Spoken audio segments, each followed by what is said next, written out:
Ritmo 96, Canal 105. La residencia del ritmo de la mañana. No viene por el programa. Él tiene un blog que se llama El Club del Arbitraje y escribió ayer un artículo sobre el tema de Anadegas, los verifonds, y él lo hace como una analogía con el motín del té y los impuestos en Boston, que se dio esto previo a la Revolución Americana que dio con la independencia de ese país. El señor Serrano, pues, escribe esto. Y bueno, esta versión es para radio, por Luis, no le he cambiado nada. ¿Quién tiene la razón en la pugna por los pagos electrónicos? Es más o menos lo que él analiza o lo que ellos dos analizan en este artículo. El conflicto no es solo por un impuesto. Dice la nota que una reforma fiscal terminó encendiendo una batalla entre las estaciones de combustible, las procesadoras de pago y el Estado. La ley 3026 elevó el impuesto sobre cheques y transferencias electrónicas de 0.15 a 0.20 y la respuesta de Anadegas fue anunciar el retiro de los verifonds en 780 estaciones del país. La amenaza quedó en pausa tras la intervención del Ministerio de Industria y Comercio y MIPYMES y Proconsumidor, que convocaron un diálogo. Pero el debate tiene dos frentes. El primero es el aumento del impuesto. El segundo, y probablemente el más importante, son las comisiones de 1.95% que cobran las procesadoras de pagos electrónicos. Luis Serrano y Gabriel Pichardo, en un análisis publicado en el Club del Arbitraje, sostienen que ambos reclamos deben analizarse por separado, porque aunque se mezclan en la discusión pública, económicamente no son el mismo problema.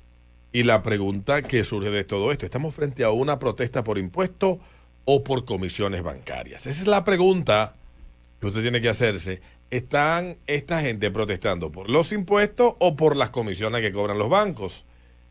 Bueno, es un negocio con demanda garantizada, así lo establece este escrito de Luis y de Gabriel.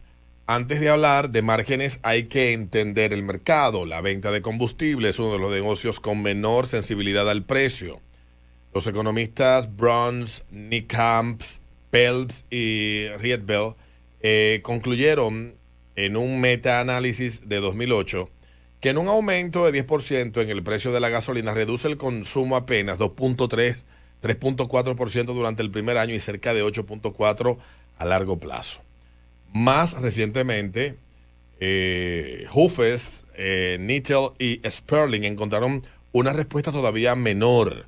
Un aumento del 10% apenas reduce el consumo en 0.3%, 0.8% en el corto plazo. La razón, la gente sigue necesitando ir al trabajo, llevar a los hijos a la escuela o desplazarse. En otras palabras, la demanda prácticamente está garantizada, es inelástica. Durante el reciente aumento del petróleo, el barril pasó de 63 a más de $100. Mientras tanto, el gobierno destinó alrededor de 19.000 millones en subsidios durante el primer semestre, con proyecciones de 40.000 millones a 50.000 durante todo el año. Además, la gasolina premium subió de 290,10 a 338,10 por galón entre enero y el 4 de julio, un incremento del 15.5%. Sin embargo, el margen regulado del detallista permaneció prácticamente intacto, alrededor de 27 pesos por galón. Según el señor Serrano y su compañero con el que escribieron este artículo, el choque petrolero fue absorbido por el Estado y por el consumidor, no por las estaciones. Oigan bien, no por las estaciones de combustible. Entonces la pregunta ¿es justo decir que las estaciones fueron las más afectadas por el alza del petróleo? Bueno, evidentemente que no. El impuesto, las comisiones es el problema. Aquí aparece la diferencia clave. El aumento del impuesto a las transferencias, el costo adicional, pasó aproximadamente de 0.39 a 0.68 por galón de gasolina premium, es decir, apenas 29 centavos adicionales.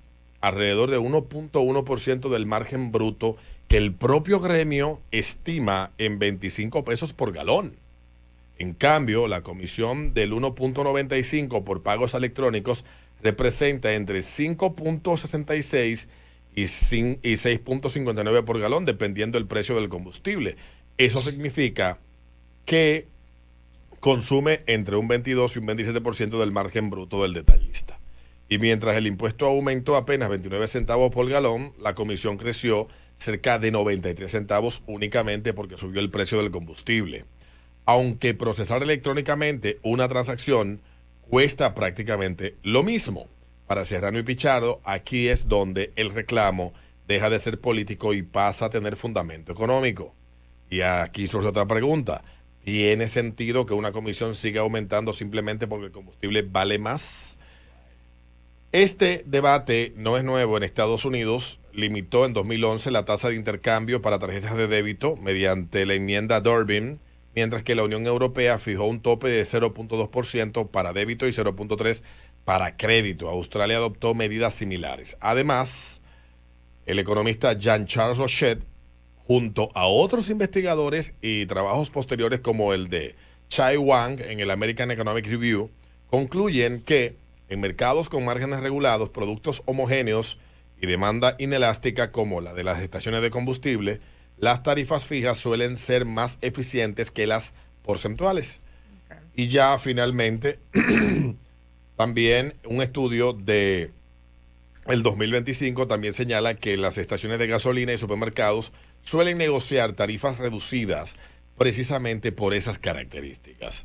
Sin embargo, los autores advierten que las tres propuestas planteadas por Anadegas tienen diferencias importantes. Cobrar 30 por transacción reduciría los ingresos de las procesadoras en más de un 98% y consideran técnicamente esto inviable. Cobrar 0.30 por galón tiene una arquitectura más lógica, pero sería demasiado baja para sostener la infraestructura de pago. Y reducir la comisión al 0.3 es la propuesta más cercana a un punto de equilibrio, aunque mantiene el problema de que la comisión seguiría creciendo cuando aumente el precio del combustible. El análisis concluye que probablemente el mejor camino sea una regulación sectorial específica, con una tarifa fija razonable, o un esquema híbrido sin afectar la infraestructura de pagos electrónicos. Y dejan una última advertencia: retirar los verifones convierte al consumidor en rehén de un negocio entre empresas privadas. Hoy, más de 6.6 millones de tarjetas de débito y más de 1 millón de usuarios de pagos móviles formulan parte de la vida cotidiana de los dominicanos. Frenar esa digitalización podría tener consecuencias mucho más amplias que este conflicto puntual. Así que en lo que las bombas de gasolina deciden si ellas se ponen de acuerdo con los bancos, con el gobierno o con el diablo que abra una zanja en el suelo y caigan todos en el infierno, en lo que cualquiera de esas alternativas se resuelve, ahí todo el mundo está pataleando y gritando por lo suyo. Yo eché combustible ayer y yo lo hice con tarjeta. Sí, porque ellos suspendieron la protesta que tenían. Ah, eso era. A mí se me olvidó, porque tú sabes que yo lo que quería era mapear las estaciones de combustible que no estaban aceptando tarjeta para no ir para allá, para ahorrarme el viaje. Y a mí se me olvidó ayer cuando eché combustible y... Ellos mismos te dicen tarjeta. Pues en los yo pregunto primero. Sí, ¿efectivo o tarjeta? Le digo yo. ¿Eres tú el que le pregunta? Sí, soy yo el que le pregunto. Para evitar lío, vos tú sabes. No hay problema, porque tú 10,000 pesos de gasolina en ese camión que tú haces. En ese camión que tú tienes, Peter. Que después te arman un lío. Pues no. Eso es típico. Pásala primero. Son las 8:23 minutos, ese ritmo de la mañana. Yo tengo mi teoría bien clara. A esto toca más que comisiones, tanto con lo que fija el gobierno, con lo que fijan los bancos y las bombas. Hay un poquito más, pero eso no lo quieren ellos que uno lo diga.